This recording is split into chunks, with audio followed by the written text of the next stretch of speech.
Appendix 1. The Concept. The doctrine concerning the concept and its function, which we discussed earlier, was treated more concisely in my previous work. This doctrine has been criticized by Father M.D. Roland Gosselin. In reviewing my book, Father Blanche defended it against these criticisms while seeking a middle ground between Father Roland Gosselin's position and mine. We hope that the explanations given in this present work will clear up certain misunderstandings. It is important to delve deeper into this question, because it involves the entire Thomistic understanding of knowledge and the debate between realism and idealism. We believe that the doctrine synthesized by John of St. Thomas is the only one that allows a coherent understanding of the nature and function of the concept without making it merely an object. Considering the concept as an object, something that makes a thing known because it resembles it, is one of the changes in scholasticism that led to the Cartesian theory of ideas and modern idealistic thought. If there is an identity between the essence, attained as an object, and the concept in its intentional function, how can the concept be a formal sign? Father Roland Gosselin thinks that a choice must be made between the relation of identity and the relation of sign. However, St. Thomas did not think such a choice was necessary.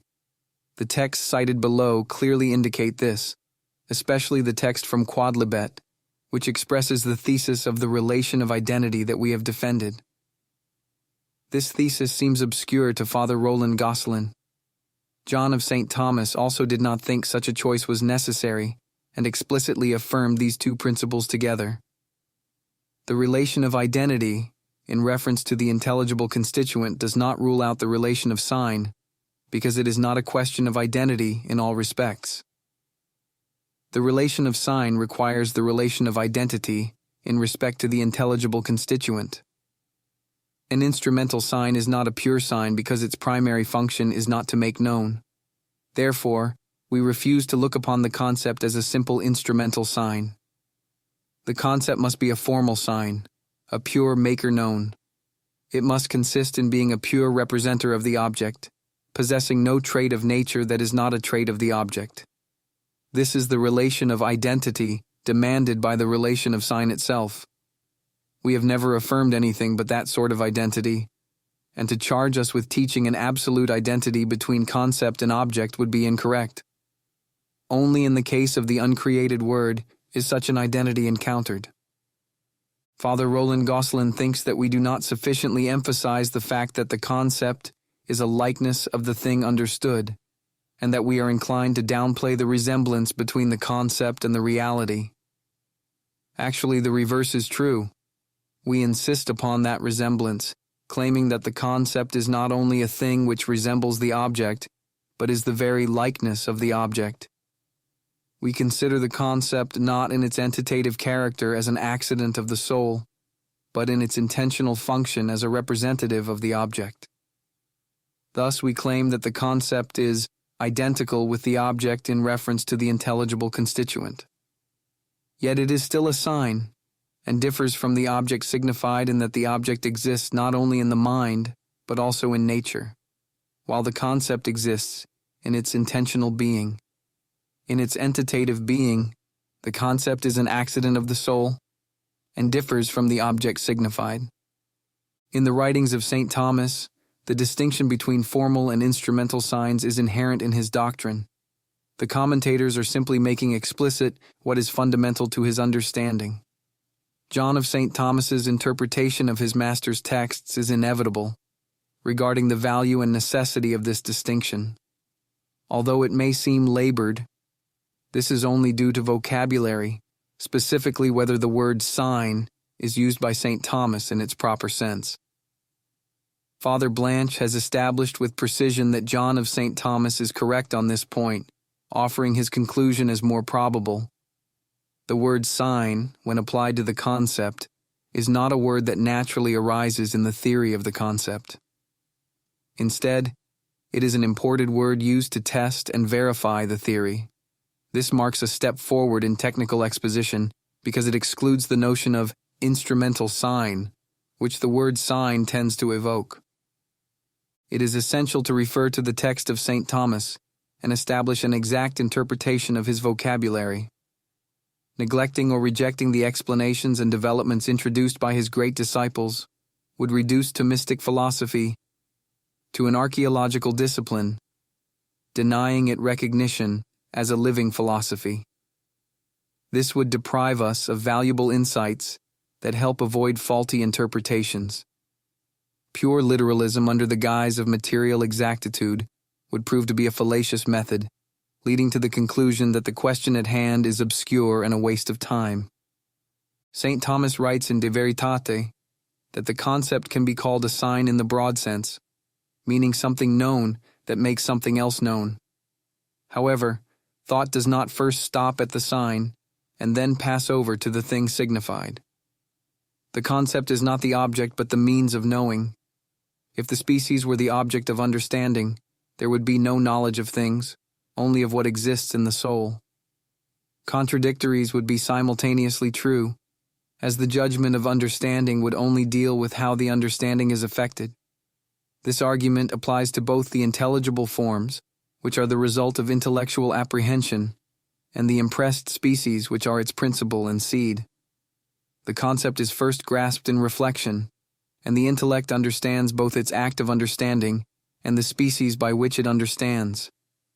The intelligible species is opposed only to the objects which the mind forms for itself and presents to itself or composes and divides. For St. Thomas, logic is a science of intentions. This means that the direct object of intellectual apprehension is not the concept or the intended intellect, otherwise, logic would be the whole of science, but rather the thing itself. He clearly states, it is one thing to understand the thing, and another to understand the intention of the intellect, which the intellect does when it reflects on its own work. Hence, some sciences are about things and others about intended intellects. Because the concept is both a sign and a means, the Thomistic school has developed the notion of a formal sign as well as the terminus in quo, known in which are St. Thomas's words.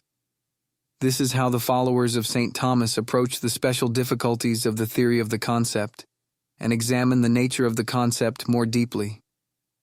Despite some initial fluctuations in vocabulary, all the great commentators agree on this theory, which was brought to a high level of scientific precision by John of St. Thomas. Regarding the relation of identity in reference to the intelligible constituent, consider the following text. The intelligible likeness through which something is understood according to its substance must be of the same species, or rather its species. Just as the form of a house in the mind of the builder is of the same species as the form in the material, or rather its species. This text is significant in understanding the meaning of the word species. The species is a representation of the thing, because it is in the mind, in an intelligible state, and in order to understand, the same principle of specification that specifies the thing for it to exist, and in a natural state. Let us carefully note two texts where St. Thomas states exactly what we have repeated. Hence, the intelligible species is a likeness of the essence of the thing, and is in some way the very essence and nature of the thing in an intelligible state, not in a natural state as it is in things. The phrase "in some way" refers to a difference in state or being. It is clear that what is true of the likeness at the beginning of understanding is also true of the likeness at its termination. St. Thomas himself asserts this. Nor does the substance given to the Son cease to be in the Father, because even with us, the proper nature in the thing understood does not cease to be. From the fact that the word of our intellect contains the same nature in an intelligible way without numerical distinction, the word of our intellect contains the same nature as the thing known without numerical distinction. This could not be stated more definitely or forcibly. The mental word, according to its being, is distinct from the nature of the thing known. But according to its intentional being, the mental word is, in reference to the intelligible constituent, the very nature of the thing known, and it contains the very nature of the thing known without numerical distinction.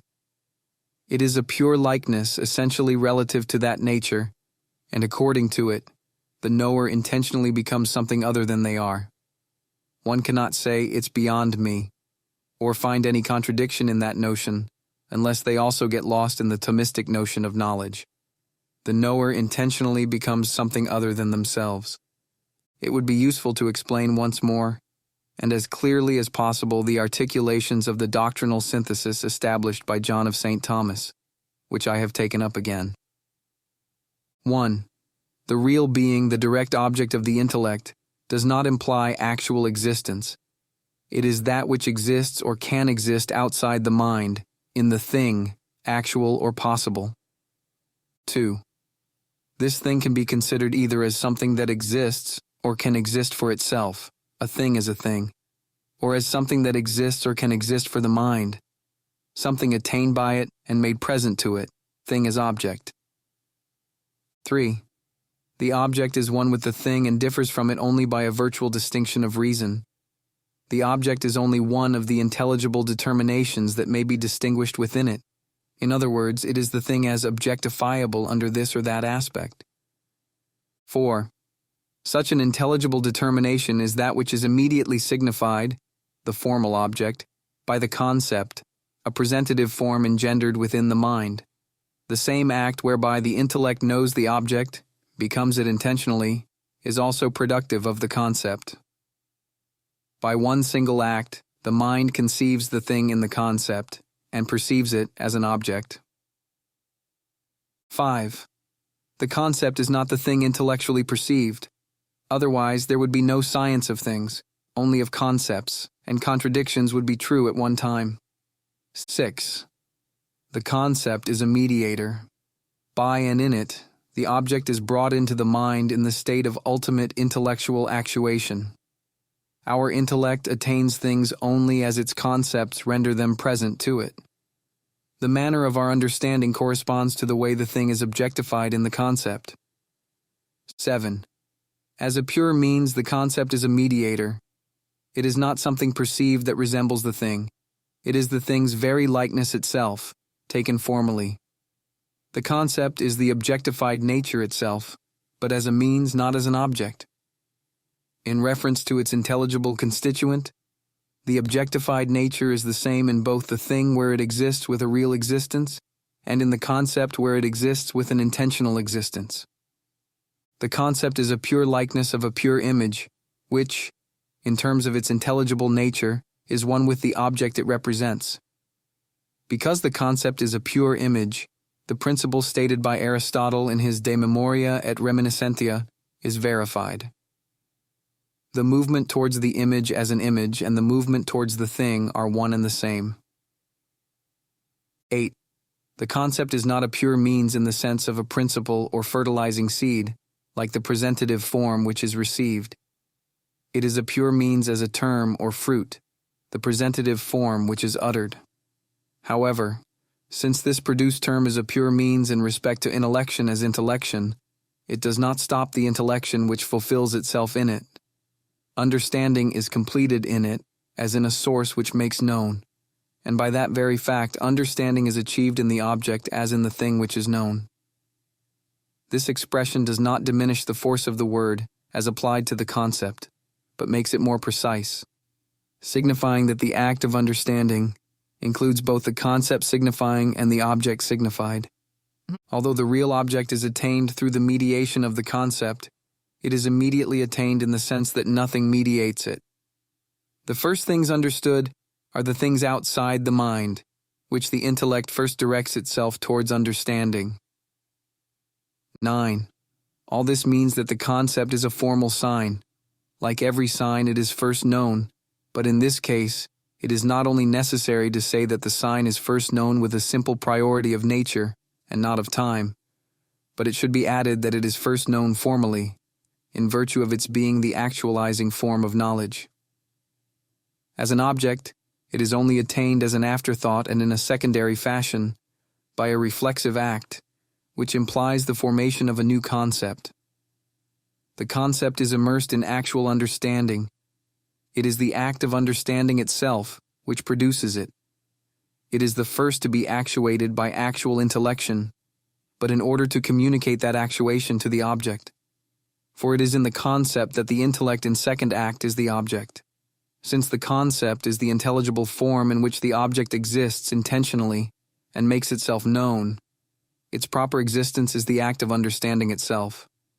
Taken from the side of the term, the intrinsic understanding in act as affecting the object through that very form. Thus, the concept is the understood intention, and even as a species or intention it can be called first and per se understood. But what is known under the rubric is the object. 10. We communicate our concepts to others through spoken words. This is because to make known to others the objects we know, we use the same means, the same formal sign, that we use to understand these objects. It is our concepts that we communicate through spoken words or gestures. Our mental concepts present the object to us, and it is through them that the object of the concept is delivered to us. This is because the concept, as the term of understanding, is both the productive and intellective term. When we name the thing, we signify the concept, which is both the actualizing form our understanding needs and the spiritual manifestation of that intellection. Spoken words signify the concept of the thing and its definition, at least its nominal definition, which is the complex of characteristic notes that distinguish it from everything else and constitute its objective notion. It is important to note that we communicate not just simple names but statements or judgments. In other words, we communicate our composition or separation of things presented to our mind by our concepts.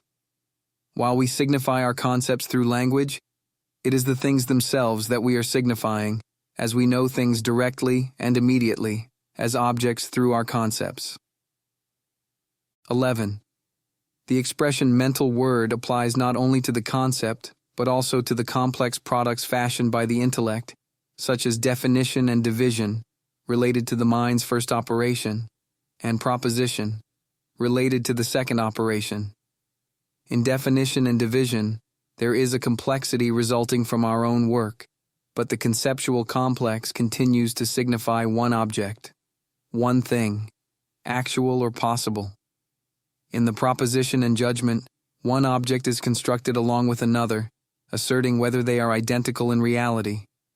This assertion is ours, as is the union or separation.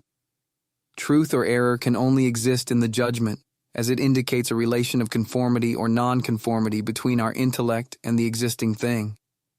Therefore, the mental word constituted by an enunciation makes two with the thing. However, each of the concepts united or separated is one with the thing or object. The mental word reveals what I think, composition or division, of the things as they are made, objects of understanding in my concepts of the subject and predicate. When speaking of the mental word and its distinction from the thing, it is often cited in the context of definition and enunciation rather than the simple concept. This is because, in these cases, there is something entirely our own, the mental composition, making the distinction clearer than the mere difference of state between concept and object.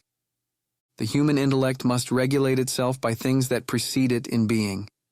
The proper task of the concept is to bring to mind an object of which it is the likeness and by which it is measured. However, in the case of the creative idea, the situation is different. The creative idea, such as the divine ideas, precedes the thing to be made and is known before it exists on its own. The idea is purely form and not formed, as it is the form of a possible thing known by simple intelligence.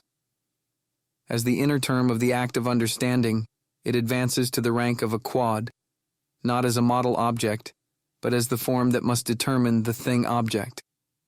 The inner term of the act of understanding is the uncreated and unlimited form that determines the thing object, which is exhaustively attained by means of the infinite divine essence, known in the many facts of its imitability, and the infinite multitude of analogies that the finite, creatable thing can have with it. John of St. Thomas explains that the artistic or operative idea, which serves as an analogy for understanding divine ideas, is neither the concept in its function as a representative of the thing that informs the intellect, nor the object known. but the concept as it forms within the artist and leads to its ultimate determinations. This known object precedes the external thing, and when brought into existence, will be that external thing. The operative idea presents the object to the mind in this way. There are two moments of reason to consider here. First, the artist's concept, in its common function as a concept, specifies his knowledge just as the divine essence specifies divine intelligence. However, the divine essence is the object known, whereas the concept in its ordinary function is only the medium of knowledge. Second, the artist's concept, as an operative concept, forms in his mind and expresses the thing to be made even before it exists in its own nature. Similarly, the divine essence, known in its immutability and according to its relations to creatable things, is the medium in which both the creatable things and these relations are known. It is remarkable that Descartes chose the word idea to designate the concept by which human thought knows things, because this term was already used by philosophers to signify the forms of the perceptions of the divine mind. Descartes transferred to the speculative human concept the schema that the scholastics had drawn up for the creative idea. This schema was poorly understood due to a material interpretation of the notion of exemplar. In the summary of the Meditations, he speaks of the idea of a very ingenious and artificial machine found in any worker's mind and says that the worker's knowledge is the cause of its objective contrivance. For Descartes, the world machine was a created copy of the objective contrivance of the ideal world present in the mind of the divine worker. However, even in human art, the creative idea is not a model set before the mind, of which the work of art is a copy. The creative idea is a spiritual and simple moment of intellection, transcendent and unlimited, forming the representations and images that are the first materials of the work. This is an imperfect imitation of the properly creative idea, which achieves every detail of the thing from the first instant. The creative idea is the uncreated form of the thing in question, as the divine knowledge has the divine essence as its only specifying object. Descartes transformed the relation of the creative idea to the created ideatum into the relation of the cognitive idea to the known ideatum, arriving at his notion of the idea as an object known. St. Thomas's main texts on the concept show that he refuses to recognize presentative forms as the immediate object of thought, asserting that they are not the object but the medium of knowledge. The concept is formed to perceive the nature of the thing, the object of the intellect. The texts grouped in the first 3 paragraphs are of interest mainly from a terminological standpoint. The subsequent texts are more important doctrinally. There is an intermingling of the vocabulary of logic, metaphysics, and psychology. These terms originally belonged to the vocabulary of logic, designating the object of the concept. They later migrated into the vocabulary of metaphysics, designating the concept by which the object is known. This concept is also indicated by the terms conceptio intellectus and verbum mentis, which can be understood from the point of view of logical reflection. These terms sometimes designate the concept in the ordinary sense and sometimes the object of the concept. St. Thomas was more concerned with the relation and distinction between the concept and the thing than with the relation and distinction between the mental concept and the objective concept.